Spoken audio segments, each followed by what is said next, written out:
guess what time it is? It's time to move again. And I want to share with you all of my tips on apartment hunting in Madrid. We moved from Miami to Madrid in 2022, and so far we have lived in 4 different apartments. So I think I have a little bit of experience in this arena. Therefore, I'm going to tell you what are some things that make apartment hunting easier for you as a foreigner, if that's what you are, because that's what I have been, and I have faced specific challenges because of it. Let's start with the basics. According to my experience, there are 3 ways for you to find an apartment in Madrid. The first one is a very traditional one, old school, but it works. And it's about walking around the city, looking up at the buildings and finding announcements that have phone numbers that lead you to hopefully an owner. Working with the owner can be easier in some cases just because, actually, cheaper. Let's put it that way. It can be cheaper just because you can eliminate that agent fee that you have to pay for here in Spain. I think in Miami, the owner pays for it, but here in Madrid, you have to pay for the agent fee or the agency fees. And yeah, other benefits is that there's not a middleman, which sometimes that actually is not great, because these are the disadvantages about working with the owner, is that first, sometimes they don't have enough experience, sometimes they're not very serious about renting or selling their apartment, so they forget to follow up, they forget to call you to put down your name. It's a bit more slow sometimes. And then another disadvantage is that they want to play it safe because they are working on their own.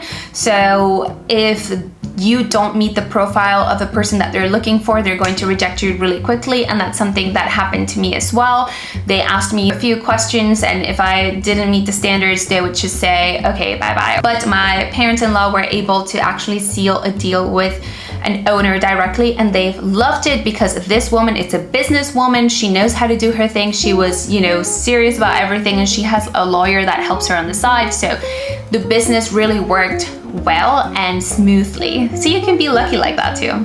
Don't lose your hopes and look up in Madrid to see what apartments are for rent out there. Your second option is another traditional one that I actually haven't tried personally, just because I like to have more control over things. I don't like to be influenced by people, and sometimes I get overwhelmed when people are very selly, but maybe you already know what it is. It's about going in person to the real estate agencies and working with them, having them do everything for you. But I don't know how many agencies you can work with without being overwhelmed. So relying on one, it's like too little. You can't put all of your eggs in one basket, but then working with a few can be overwhelming. But that's up to you. It's just not what I prefer. Although with the third option I'm going to give you, you are still working with agencies, but I feel like you have a bit more control because you can just ghost them and that's it. But when you go in person, there's more accountability, right? So let me tell you about the third option, and that is an online search on idealista.com, which is the best platform to finding rental or units for sale in the city, and I think overall in Spain and many places in Europe actually. And it's great. I love it. It's really easy to use. So let me tell you what's in the market right now and how to use this website. Type your city in Spain, put if you want to rent or buy, and then it will show us these areas. So these are different neighborhoods. I recommend that you see all of the houses and then do your search of what areas or neighborhoods you're interested in. But just so you know, some good neighborhoods include Barrio de Salamanca, Chamberí. Chamartín is a bit far from the center, but it's still a really good area. Retiro, so-so. Let's see what else.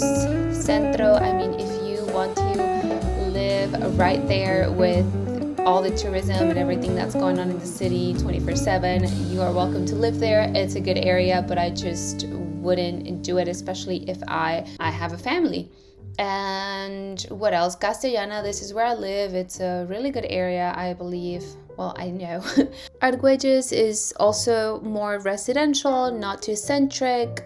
Probably you will need the metro to come to the center, but not a bad area to live. Bernabéu Hispanoamérica would be around the stadium, the Madrid stadium. So that's a cool area to live, a bit overpriced just because it's next to the stadium sometimes. You have many other neighborhoods here. You can do your research and or ask me in the comments if you have any questions, but pretty much what I would do is just see everything. I want to see what's in the market, what I'm willing to do in terms of neighborhoods. So I'm gonna click there. As you can tell, it's a big area what's selected on the map, and you can go look at places based on locations you are interested in. If you want to be centric, you want to be part of the city, you are going to want to stay in this area. And as you can tell, this is a little overwhelming. They're showing me all of the units in Spain, Madrid. I'm gonna take advantage and use my filtering. I am looking at a place that's a little bit bigger than what I have right now. And let's put here, just to check, a max of 3,500 in terms of pricing. And we probably want something that's furnished. We are looking for something of at least 3 bedrooms, definitely 3 or more bathrooms, and air conditioning. Always mark air conditioning, because there are apartments with great prices without air conditioning, but you do not want that in Madrid. It gets really hot in the summer, and even already in the spring. I sometimes use the AC at night to sleep, so never not click air conditioning. And here there are other specifications too, like do you want an exterior apartment, meaning that the windows look at the city, or do you not care about that?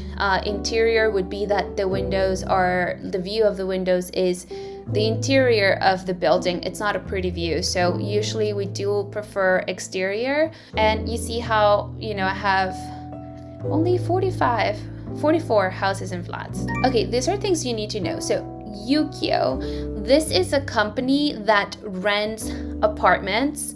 They work better short term. I'm gonna show you. Their apartments are decorated all with the same style. They look really appealing, really pretty, but if you contact them, the prices just go up in a ridiculous manner. Like, let's see, you see, it works better short term. So if I say I want to stay from July 1st, can't even do more than a year, as you can see here. So let's say, not even a year. Okay, so let's say until May 30th. Their apartments are also usually small or in areas that are not very family friendly sometimes, like, Centro. But let's see, Castellana. Let's look up this one. This is the area where I live.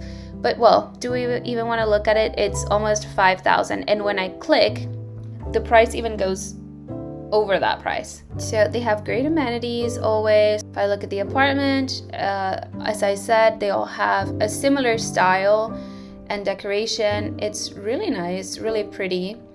But then if I select the dates and I say, my goodness, what a mess. You see, I can't even stay here ever.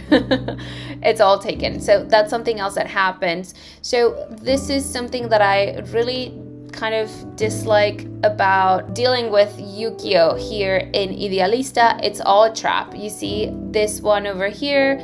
If I click from Idealista, the website, there's always something going on. Not worth it for long-term living. So have that in mind. So another company that's like that, by the way, that you want to be aware of is Home Club. Home Club is the same style deal. Like, it's better to stay there short term. They have beautiful apartments. We've stayed with them before. We really like them, and their apartments are usually beautiful. Again, a bit pricey, but not available for long term usually. And not sure if you're looking for a short term. If you're looking for short term, this is great, but it's best to just go to their website directly or call them instead of using Idealista to get to them.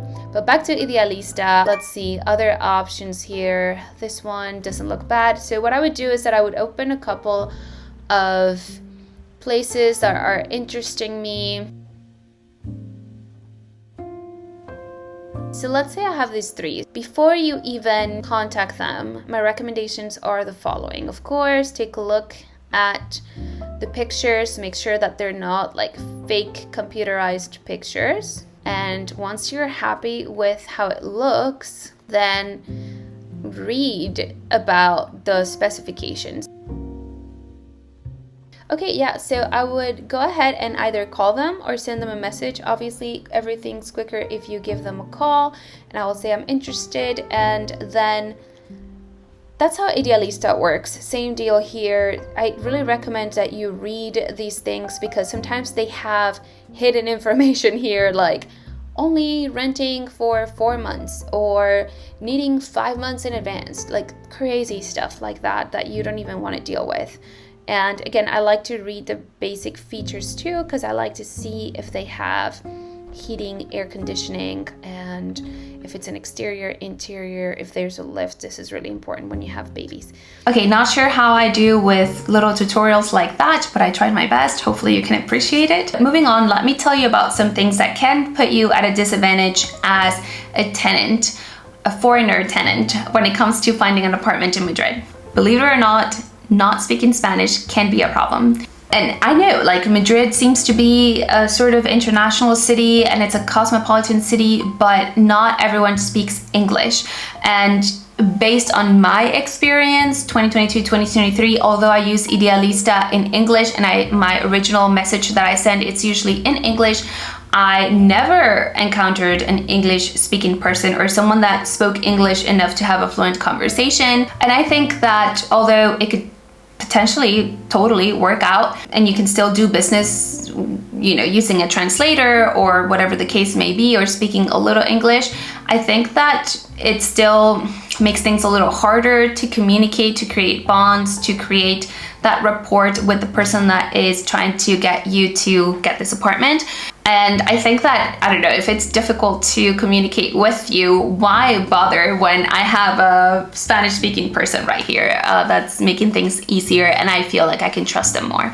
So that is just something that could or could not be a problem, but I think that subjectively the problem is bigger than you may think. Not having a job in Spain. This is something we faced because we work independently and remotely with clients from the US, and our salary is in dollars, which is good to have an American salary, but it could be annoying to have to do the currency exchange. But sorry, that's not the main problem. The main problem is that landlords or owners feel uncomfortable with the idea that if something were to happen, they don't know where to find you, and also they don't know if you're gonna have, you know, financial stability to comply with the contract, if you're gonna have a salary tomorrow. They get a bit wary when it comes to that. I understand them, but it's also, in this day and age, so many people work independently and remotely.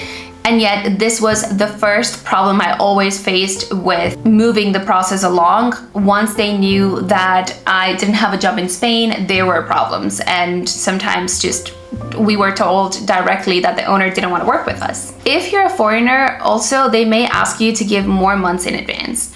So 1 or 2 extra deposit months that they wanted. We spoke with family members that are Spanish and have lived here in Madrid their whole life, and they have told us that they have never been told things like this. They've never had these problems. They think it's because we're coming from the outside, so they feel like you are not really serious, or you could leave, or things may not work out for you. So for that, they want to kind of have leverage, and that's why they ask for extra months. On a similar topic, working remotely and or independently, it's also a problem for them. I don't know, I felt judged by my lifestyle and felt like people thought that, I don't know, I am not good enough because I don't have a stable job or I work independently. There was instant deception in people's faces when we said that we both work remotely and independently. And similar topic, they don't want to run a risk, and I understand that. Okay, moving on. Having kids. In 2022, when I was pregnant looking for apartments, I had a few people here and there make comments like, oh, thank God you're still just pregnant, and baby is due next year, so he's gonna still be a baby next year. And I'm like, yeah. Or people say like, thank God you don't have older kids, because that would be a problem, right? That would destroy the apartment. I'm like, haha, yes. But now this time around, I have going to be having 2 under 2. So I don't know how they're going to react, but I understand the point. And this happened usually in apartments that were newly renovated or furnished, and I totally get it. You don't want someone else's kids to destroy your property. So this is a problem that I may face this year. I'll give you updates about it, but I do think that this is a slight disadvantage. Now, in the landlord's defense, I do want to say that I don't know if the whole Europe, but definitely Spain is very pro-tenant. The laws protect the tenant more than the landlord when it comes to having to increase your rent or kicking you out of the apartment because you're not, I don't know, complying with the contractor, they're annoyed or whatever the case may be. It's a complicated process for the landlord to do these things. They have to go through formal legal processes that they probably would prefer to avoid altogether if they match with the right tenant. So I think that this is why the background checks are more intense, or them making a decision is a bit more strict or particular. I totally get it, I understand it, and I have heard realtors talk about this out loud on the streets, like, we can't choose this person because we don't know, what if they don't pay, or they're breaking contract, what are we gonna do, they're never gonna leave, we're never gonna be able to win this case, So it sounds stressful, and I totally understand that. I think that ideally the match has to flow for both parties and has to be beneficial for both parties, and I guess that's what they're looking for, and that's what you should look for too. Now, things that will make your search more successful or smoother. If you speak Spanish, also setting up alerts on Idealista and making a lot of time, investing a lot of time in going and seeing the apartment more than once. I think looking at the apartment twice is almost necessary, because the first time you may be biased. Having a lot of money in the bank, they say money won't buy you happiness, but hey, it makes things easier. And if they see that you have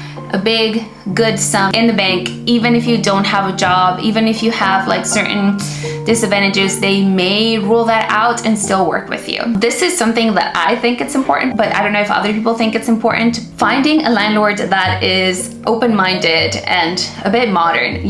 Something that happened with my current landlord is that she is a big traveler and loves the nomad life, and also once we told her that we had been traveling before and now we want to have babies and we want to live in Madrid near our in-laws and yada yada, she was like, yeah, I love their lifestyle, I want them to stay here, I want them to live here. So I think that was something really cool. She understood the independent work and didn't give a damn. Knowing how to negotiate terms, I'm not really good at that part, to be honest with you.